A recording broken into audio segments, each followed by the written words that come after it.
Rumpole and the Teenage Werewolf by John Mortimer. With Timothy West as Horace Rumpole and Prunella Scales as his wife, Hilda.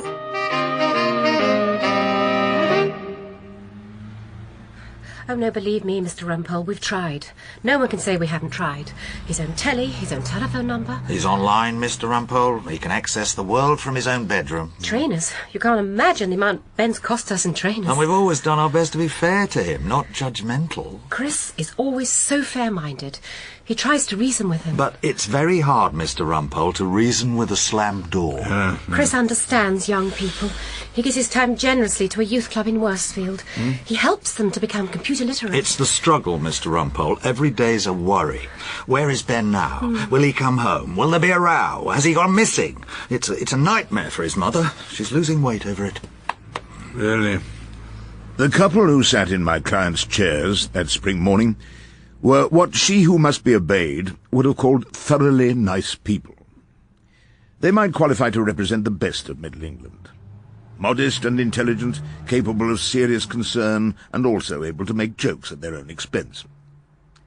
Chris and Hermione Swithin were, I thought, the type of people who supported the local Oxfam shop, gave generously to hospices, read to the blind, whipped round for funds to help the victims of floods and earthquakes in distant parts of the world, and organised free trips to the seaside for the poor and elderly.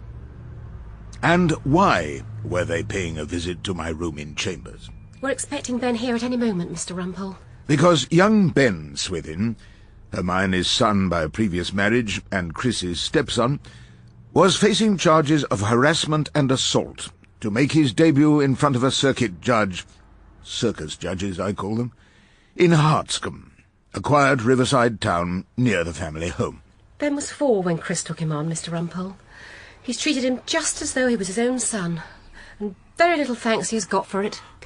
He can be quite beastly to us at times. In fact, we call him the Teenage Werewolf. Yes, that's right.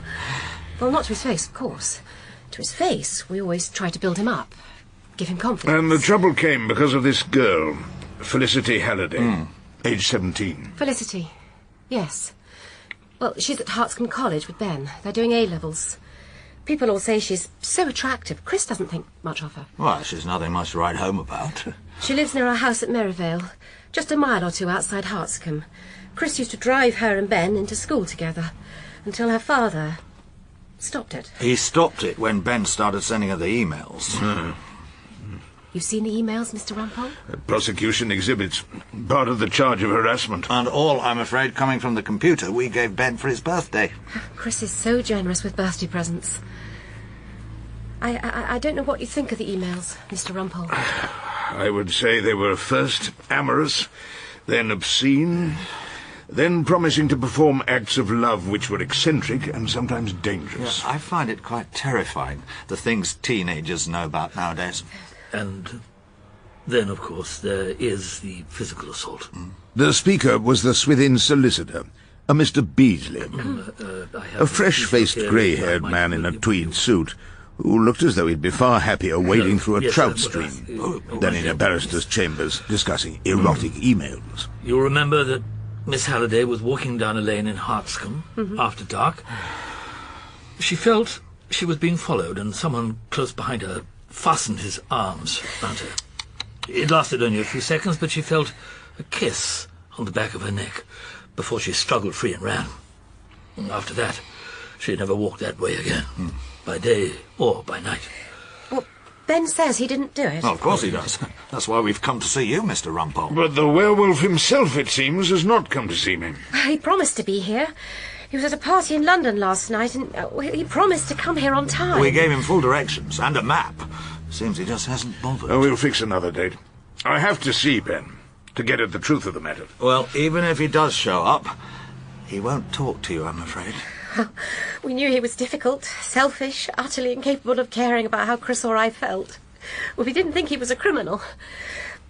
Do what you can for him, Mr. Rumpole. You see how it is, Mr. Rumpole. I love Ben. He's the only son I've ever had. Well then, Mr. Rumpole? I'm sorry. I was just looking through these emails. They're Outrageous, of course, but some of them are quite poetic. To me, they're all quite disgusting. Yes, I'm afraid the judge is likely to agree with you.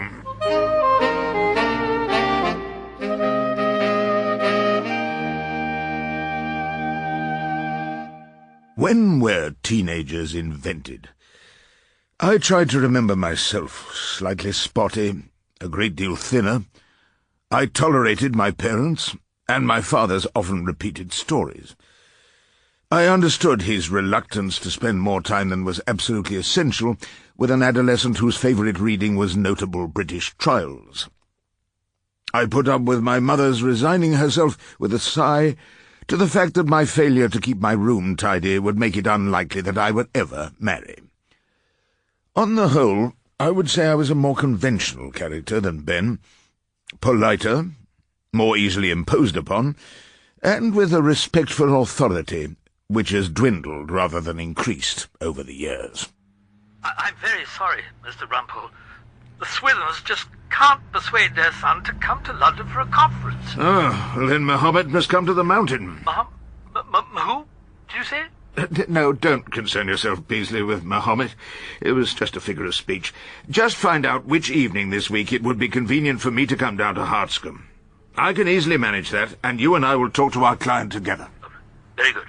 Very good. It wasn't until the end of the week that the Swithins could take time off from their charity committees, their book club gatherings, Chris's prison visiting, and Hermione's quiz in the village hall to support the handicapped, and Beasley and I finally visited Merivale, the country home. It was an old brick and flint farmhouse with magnificent barns from which the sheep and cows had long gone, and the hay moved out to make room for Chris's computers and office equipment, installed so that he could run his particular .com business from a part of what was left of rural England. Well, I'm really sorry Ben's not here, Mr. Rumpole. I must talk to the client in person. Neither of you is in a position to tell me what I need to know, and neither are you in danger of facing a 5-year sentence. No, that's certainly true, Mr. Rumpole. Oh, he promised he'd leave work early. He's been helping out at Il Paradiso. The Italian restaurant in Hartscombe. Oh, it's really too bad of Ben. He sometimes stays in the restaurant talking, even after it's closed. So he talks to someone. Well, that's encouraging. If he does that, there's no good reason why he shouldn't talk to me. There was a silence then. Mr. Beasley and I were sitting in Chris Swithin's study. The room had an old-fashioned comfort, with a crackling log fire, armchairs, and an impressive collection of books lining the walls, with the light shining on their golden titles. More brandy, Mr. Rumpole? We had been drinking brandy, listening to Schubert, enjoying all the delights of a civilization which had not apparently rubbed off on Hermione's son. As we waited for him, conversation seemed to have run out with the brandy, until Chris, after prolonged and careful thought, said, Well, he's not coming. I don't think he wants to talk to you, Mr. Rumpole. well, then I might as well go home. Oh, by the way, could I borrow your loo before I go? Oh, I'm so sorry. It's up the stairs. First on the left when you get to the landing. The bathroom, when I got to it, needed no apologies. The air had been freshened with a no doubt chemical but pleasant smell of fresh apples. The porcelain gleamed, the loo seat was of dark mahogany. The towels looked soft and inviting. Glass shelves on one side of the wash basin supported Hermione's array of lotions and unguents, her shampoos, perfumes, cotton wool buds, tweezers, and electric toothbrush. The shelves on the other side were Chris's, displaying his silver-backed brushes, his electric razor, Florist soap and anti-dandruff shampoo, and a more masculine perfume labelled for men. I suppose it was a small part of me that wanted, like one of my regular clients, Chirpy Malloy, the bathing burglar, to get something for nothing that tempted me to sprinkle a little of this on the Rumpole handkerchief. The smell was fresh, strong, and reassuringly male. Smelling like that, I felt, qualified me to meet and tame the werewolf.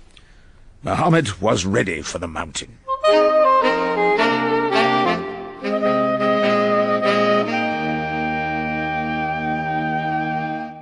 At Il Paradiso in Hartscombe Marketplace, The lights still shone, though the blinds were down.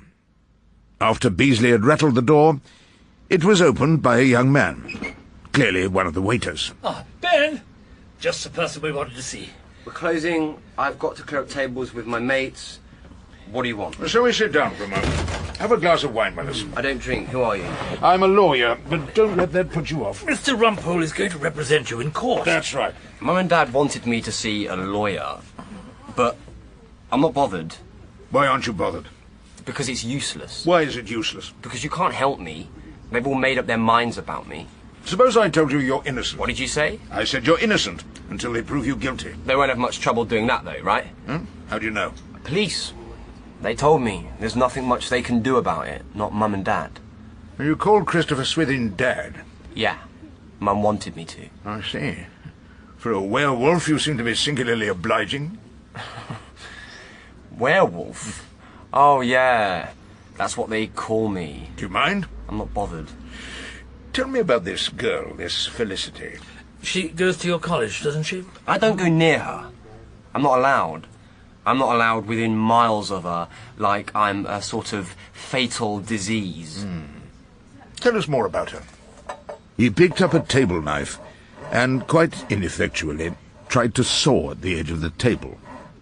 This occupied him seriously for a while, and suddenly, unexpectedly, he smiled at me. Oh, Flea, she's all right. You've known her a long time? Forever, since primary school. Did you fancy her at all? Flea? I've known her since we were kids, like, we were just friends, mates. Dad used to pick her up on the school run, and I'd see her every day, mates. That's all we were, right? They say you sent her messages. Why would I want to send her messages when I saw her all the time? There wouldn't have been a whole lot of point in it. So you didn't send her emails? You believe I did, don't you? I never said that. Like, everyone believes I did. Not everyone. Who doesn't, then? I told you I don't. I'm in no hurry to believe anything. I assume you're innocent. What? He stopped sawing then, having done the edge of the table little visible damage, and put the knife down and looked at me. No one said that to me before. You going to speak up for me, like in court? If you want me to. There's nothing much you could do. Oh, yes, there is. I'd see if they could prove it. Your parents thought you might want someone younger to represent you. So what do you think, Ben? He flicked the knife with a finger and spun it as it lay on the table.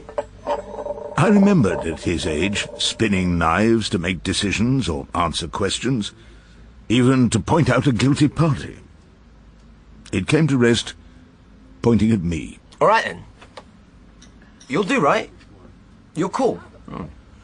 Would you agree, Mr. Beasley, that I'm cool? Oh, no, of course you are, Mr. Rumpole. Can I go back to my friends now? Of course. Come and see me in London. Just one more thing. What? Do you like poetry? Poetry? Yes, stuff in short lines. It rhymes quite often. Do you read it ever? Not really. I'm not bothered. Do you read it at school at all? At school, yeah. Most of it's boring. Have you read Yeats, for instance? Yeats?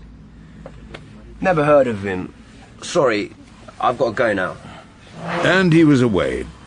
He back to his own world with the young people of the college who found poetry boring and helped out at Il Paradiso in the evenings, and we to the railway station. It's hopeless, though, isn't it? All the emails have got his name on them, for God's sake.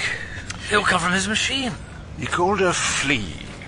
What's that got to do with it? If you nursed a secret, powerful lust for a girl so strong that you bombarded her with passionate and sexually explicit emails, if you were tormented with such urgent longings, do you think you'd call her Flea?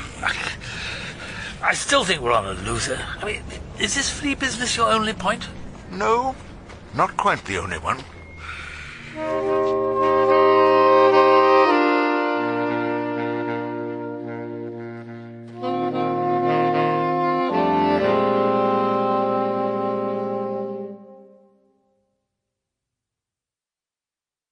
I got a late train back from Hartscombe. I undressed in the bathroom of the Froxbury Mansions flat. Then I climbed in my pyjamas and fitted myself into my side of the bed, quietly, so as not to wake Hilda. but her voice boomed out of the darkness. Rumpole! Oh. You smell of cheap scent. But not cheap. I think by no means cheap. I found myself in a strange bathroom, and I took advantage. What have you been up to? Dinner at the Myrtle with a couple of starlets, and then off for a spot of lap dancing. Oh, and I'm afraid I caught a bit of a cold playing shemmy. We'll have to take out a second mortgage. Absolute stuff and nonsense. You tell as many lies as your clients. Must be catching. It's a disgusting smell. Strange bathroom indeed. The voice of she who must be obeyed died away into the night, as I too fell asleep.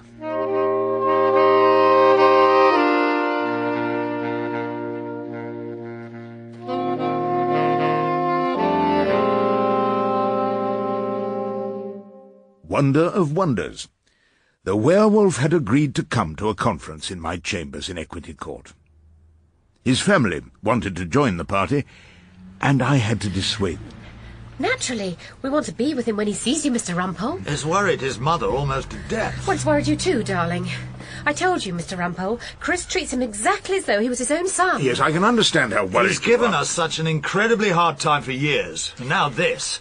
I don't think you have any idea what we're going Yeah, through. I'm sure it's been horrible. So, look, why not take a little time off? Drop into a cinema, have tea at a posh hotel. I just need to see my client alone.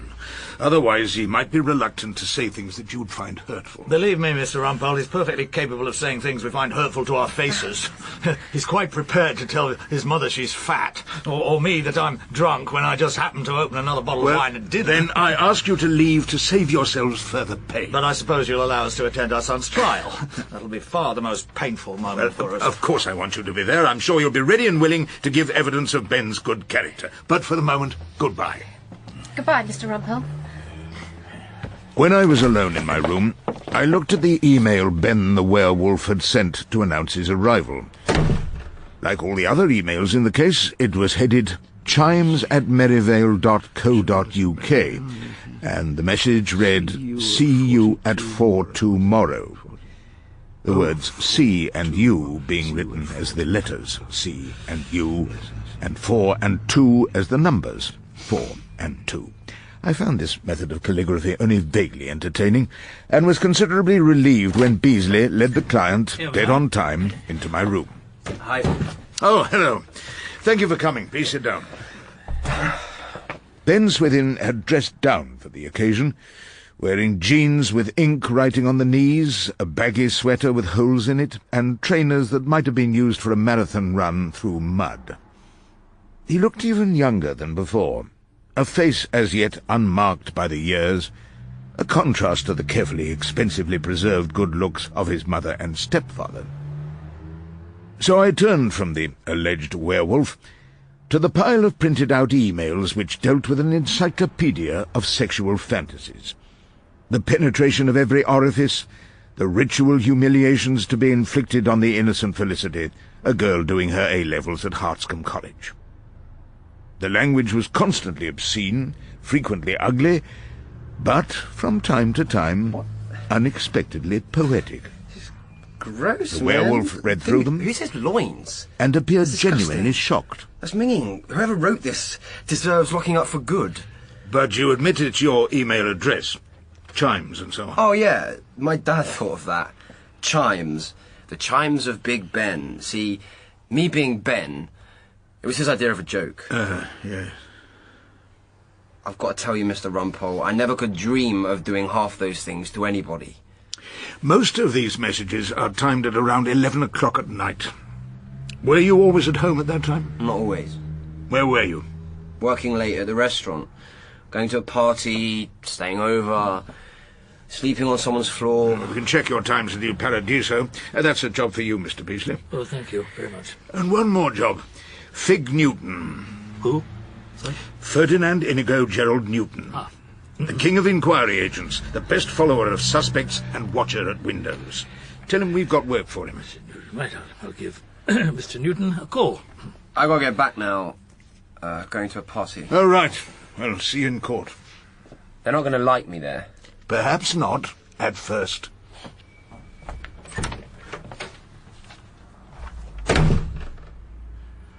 Amazing, some of these email propositions. Mm-hmm. Like the one about the honey. I don't know whether I'd suggest it to my wife, Avril. Mind you, she used to be a bit of a goer. I said nothing. I knew that she who must be obeyed would never countenance being used as a receptacle for honey.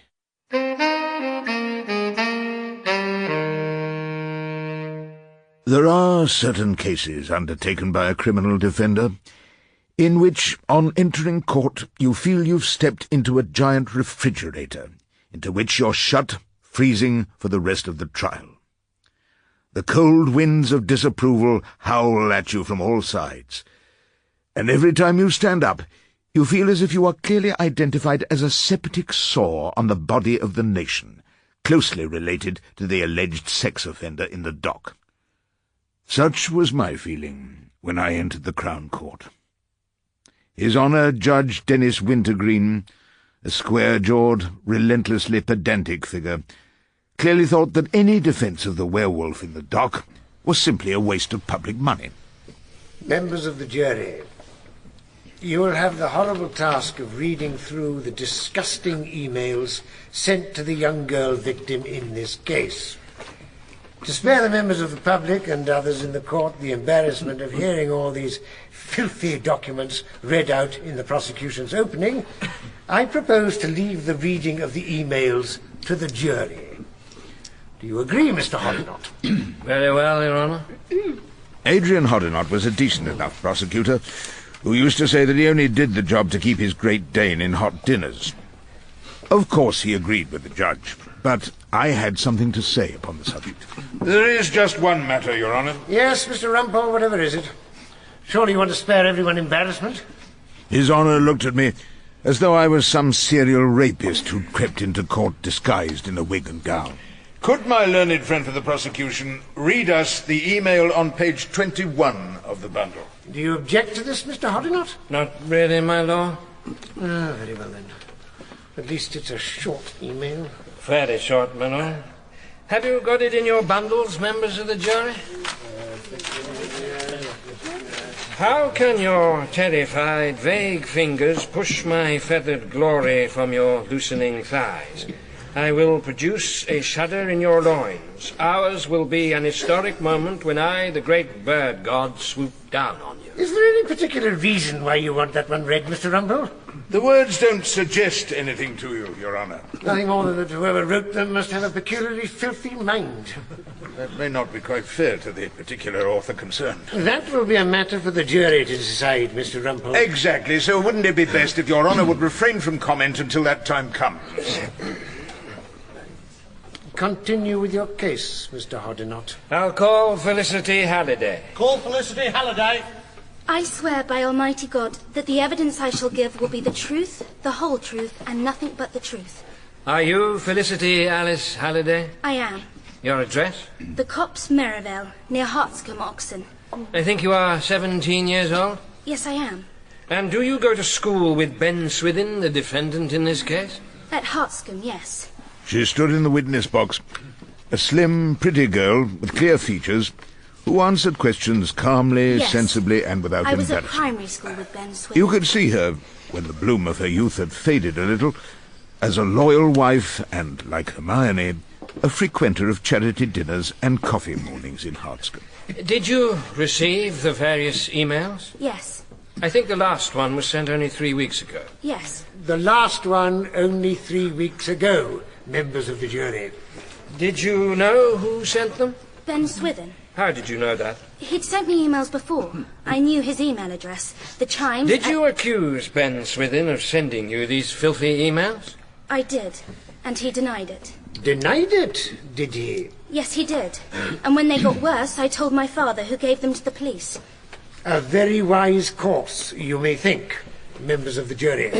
I'd like to come to an incident which occurred when you were walking home one night in Hartscombe last October.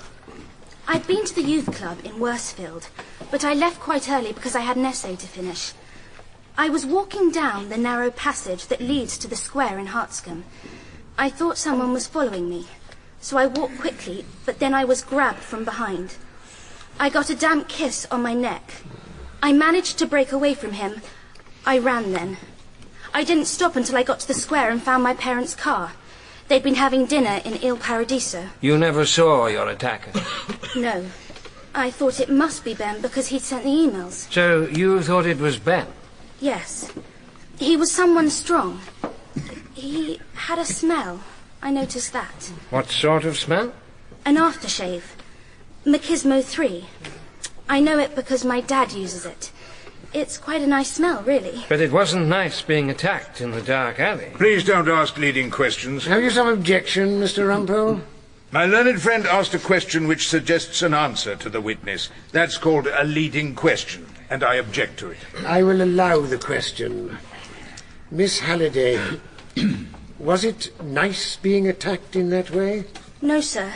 It certainly was not. It certainly was not. As he wrote them down, he repeated the words loudly and clearly, just in case we had the odd deaf juror. And then he asked, as though expecting the answer no, Have you any questions of this witness, Mr. Rumpole? Just a few, my lord.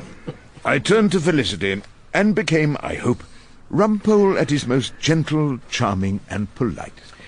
Miss Halliday, when you began to get these disgusting emails, did you tackle Ben Swithin on the subject? Yes, I did. And what was his reaction? He denied sending them. Did you believe him? No. She didn't believe him.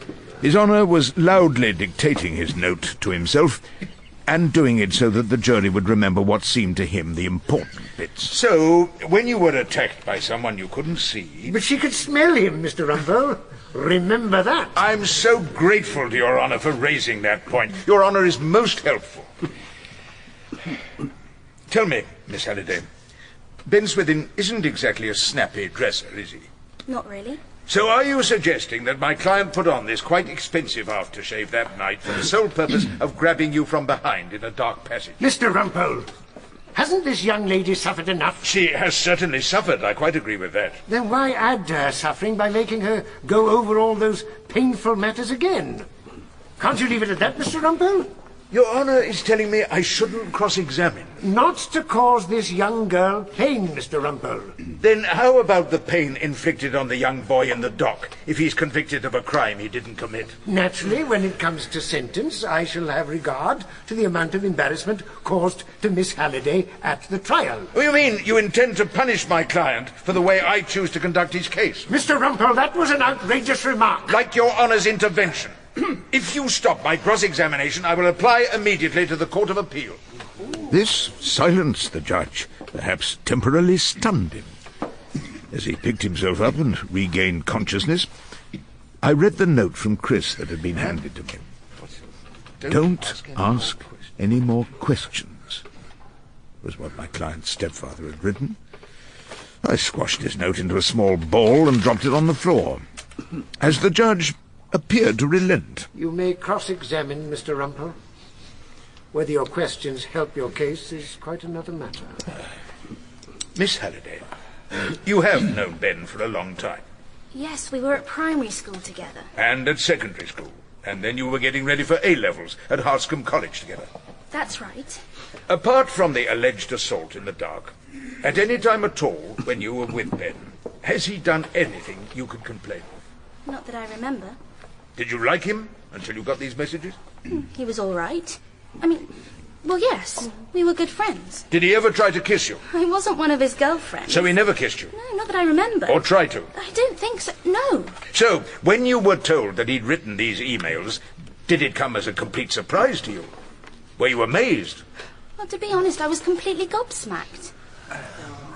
On that note, the court rose for lunch, and I invited Horinot, the friendly prosecutor, to Il Paradiso, where we enjoyed a quick cutlet Milanese and a glass or two of Chianti Red. I can't imagine young Ben Swithin doing a thing like that, but you never know, do you? No, you never know. I've thought of a scheme, old darling. It'll bring the case to a fairly quick conclusion so you can spend more time with that Great Dane of yours. Gertrude, isn't it? Ophelia, actually. Bless her. She could do with a few days out in the country. Good. Here's what I plan to do. and I do need your cooperation. And then I told Adrian Hoddinott all I knew, and most of what I guessed.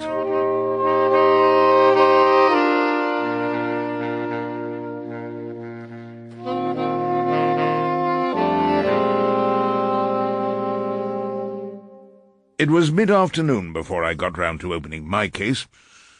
I reminded the jury about the presumption of innocence and the burden of proof. Then I announced that I would call Ben's stepfather first, as he was a busy man and anxious to get away. To the judge's disappointment, prosecuting counsel raised no objection, and Chris Swithin made his way to the witness box. I swear by Almighty God that the evidence I shall give will be the truth, the whole truth, and nothing but the truth. He turned respectfully to the judge and answered my questions in clear, ringing tones. Are you Christopher St. John Swithin? I am. Do you live at Merivale House, Merivale, near Hartscombe, Oxon? I do. And your occupation is? Chairman and Managing Director of Swithin Communications Limited. Do you carry out most of your business from your country home? I do, as many people do nowadays in this age of information technology. You are fortunate, Mr. Swithin. The judge was all smiles, prepared to make a joke. I can't carry on my business from home. Some of the more sycophantic members of the jury, I was sorry to see, laughed at this. You are married to Hermione Swithin? And proud to be. I'm sure you are. And was your wife previously married, while she was at university, to Mark Cracknell, a fellow student? He was no good to her. Hopeless drunk and violent. He left her after a couple of unhappy years. But did he also leave her with a young son, Ben, who now sits here in the dock? He did. And did you take over Ben in your wife's second marriage and bring him up as your son? I was pleased to do so, until this business happened. Perhaps we'll find out exactly what sort of a business this is. I should have thought that was perfectly obvious. Perhaps not quite as obvious as you might think. First of all, may I ask you for your opinion of Ben? Difficult, I have to say. Extremely difficult. At times, quite impossible. It wasn't what you might expect from a character witness, but it delighted the judge, who repeated, as he noted it down, Difficult, at times impossible. He's taken your name. He agreed to that, at least. His mother asked him. He never thanked me for it. Well, I've learnt not to expect thanks from Ben. And I think he adopted your suggestion of calling himself Chimes on his emails, as in the chimes of Big Ben. I thought he might enjoy the joke. And apparently he did. He never said so. He never said so. The judge gave utterance like a ventriloquist doll worked from the witness box. I want to ask you about his computer. I bought it for his 16th birthday. A 16th birthday present. The learned judge had clearly assumed the role of Big Sir Echo. It is in his bedroom, which is, unusually, downstairs. He was making such a noise coming up to bed at all hours, we moved him down to what had been the farm office. We had it decorated nicely for him. Decorated nicely. Does that room have windows opening on the back of the house? I mean, it's possible to see into it by standing behind the building. Yes, it is. Have you ever used Ben's computer yourself? Never. I told you I bought it for him. I have all my own IT equipment in a converted barn. That's where I run my business, to keep the family going. Let me ask you this. You know Felicity Halliday. I think you used to pick her up on the school run. I did, yes, before Ben caused all this trouble. I thought she was an extremely nice girl. I'm sure the jury thought so too. Tell me, Mr. Swithin, did you find her attractive? The judge looked like a referee who'd just been kicked on the shins by a delinquent player. Mr. Rumpole, I'm sure the prosecution will object to that question. No objection, Your Honour. I had briefed Adrian, the prosecutor, well, and he earned the judge's frown of displeasure. Chris, however, spoke up, full of confidence. I'm perfectly prepared to answer the question. I think any man would find her extremely attractive. You say any man, Mr. Swithin. Does that include any teenager? It certainly does, Your Honour. It certainly does. I want you to look at these emails. First of all, you have sworn that you never used Ben's computer. He knew how to handle it before we got it. I never touched it. I've told you that on my oath, Mr. Rumpole. He told you that, Mr. Rumpole. Then let's look at them. The first is one he sent to my chambers before a conference. Do you see that? Yes. Do you see that it's written in a sort of code? The words C, 2, and B are indicated by capital letters or numbers. Well, that's the way young people send emails. And yet in all the obscene emails to young Felicity, no such code is used. All the words are written out properly in full. I believe that is so. You can take it from me that it is so. Is that the way middle-aged people write emails? Probably. Do you use any of these abbreviations when you send emails? I don't personally. You spell and punctuate properly. I like to do so. You like to do so. I glanced at the jury. Did I detect a slight stir of renewed attention? Let me turn to another subject. Were you pleased by Ben's fondness for poetry? Ben has no time for poetry whatsoever, I'm sorry to say. Doesn't he even know the names of the major poets? I don't think he does. You have a fine collection of books of poetry in your study, all arranged in alphabetical order, from Arnold to Yeats. I read English at Cambridge. I'm greatly moved by fine poetry. And you admire the great poets of the last century. T.S. Eliot and W.B. Yeats, of course. Of course I do. Mr. Rumpole, are you wasting the time of my court with this literary excursion? I'm sure Mr. Hoddinott would think so. I have no objection at all, my lord. So far as you know, the name Yeats would mean nothing to young Ben. He's already said that your client has no interest in poetry, Mr. Rumpole. I know he has. Such a pity. Ben has missed the pleasure of knowing that beautiful lyric, Leda and the Swan. I'm sure you have it well in mind, Mr. Swithin. The witness for once was silent, and I thought I saw for the first time on that handsome, slightly sun-tanned face a hint of fear. Some of you may know the legend, members of the jury. The girl Leda was raped by the king of the gods, who disguised himself as a swan for the purpose. This is how Yeats describes it. I have the book here. Mr. Hoddinott, don't you object to Mr. Rumpole reading poetry to the jury? No objection, Your Honour, provided the piece is included in the exhibits. This is from W.B. Yeats' Leda and the Swan. A sudden blow, the great wings beating still above the staggering girl, her thighs caressed by the dark webs, her nape caught in his bill. He holds her helpless breast upon his breast. How can those terrified, vague fingers push the feathered glory from her loosening thighs? And how can her body, lain in that white rush, but feel the strange heart beating where it lies? A shudder in the loins engenders there the broken wall, the burning roof and tower, and Agamemnon dead. The words rang and resonated in the stuffy courtroom. Then I asked the witness to read out the relevant email. He seemed to have some difficulty finding the page, and further difficulty in reading it out. But in the end he had no choice but to do so. How can your terrified, vague fingers push my feathered glory from your loosening thighs? I will produce a shudder in your loins. Ours will be an historic moment when I, the great bird god, swoop down on you. Did you send that email to Felicity, Mr. Swithin? Were you, Jupiter, hoping one day she might be your shuddering girl? What on earth are you suggesting? I don't know whether it was just because you enjoyed sending erotic messages to a pretty young girl, or because you wanted revenge on a stepson that you've grown to hate. Perhaps it was for both reasons. But you sent these emails, didn't you, Mr. Swithin? Mr. Rumpole, you have called Mr. Swithin as a character witness. You have no right to cross-examine him.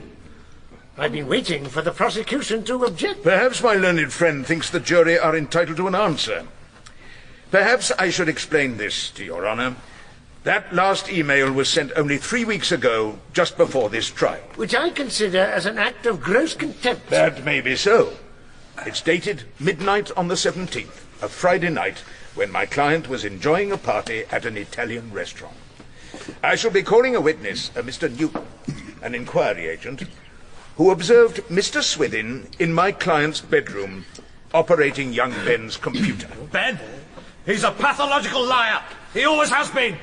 Werewolf, that's what we called him. He's an animal. No, worse than that. Animals have some dignity. He's evil. He's wrecked our marriage. Mr. Swithin, I have to warn you that you needn't answer any question that's likely to incriminate you. Very well, I won't answer. But perhaps you'll tell us this. A simple question about the delightful aftershave I saw in your bathroom. What's it called? Some dashing masculine title like perhaps Machismo No. 3 for men? Stop that now! It was then that it happened. Too quickly and far too unexpectedly for the court usher dozing in his chair or the officer in the dock to give chase.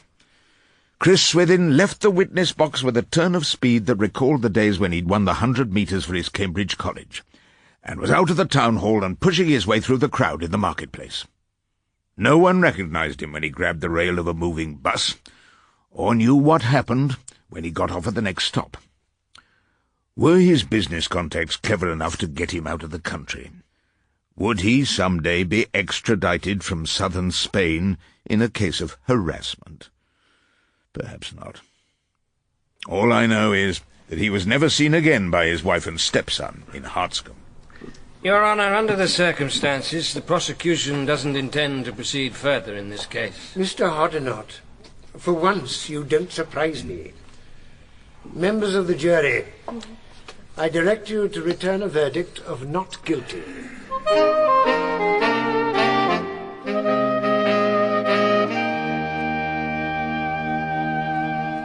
I said goodbye to my helpful prosecutor outside the courtroom. Thanks for all your help, Hoddinott. Pleasure, Rumpole. At least we were able to do an act of justice.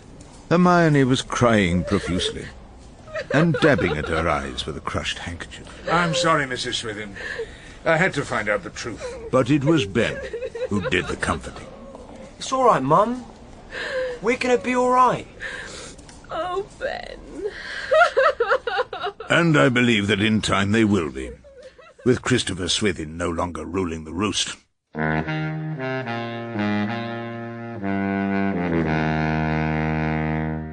It was she who must be obeyed who, as ever, had the last word. I always thought that ghastly Swithin man was a rotten apple, Rumpole. Anyone who can walk around smelling of a glorified lavatory cleaner rejoicing in the name of Machismo 3 is obviously up to no good. I don't know about that. I rather liked it myself. Exactly, Rumpole. The defence rests.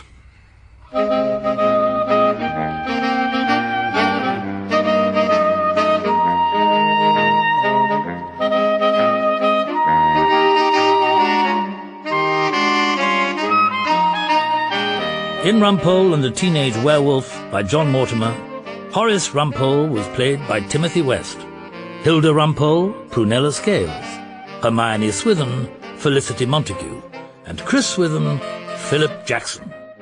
Mr. Beasley, Nicholas Leprevo, Ben Swithin, Matt Smith, Judge Dennis Wintergreen, Carl Johnson, Adrian Hoddinott, Sean Baker, and Felicity Halliday, Ellie Bevan. Rumpole and the Teenage Werewolf was directed by Marilyn Imrie and is a Catherine Bailey production for BBC Radio 4.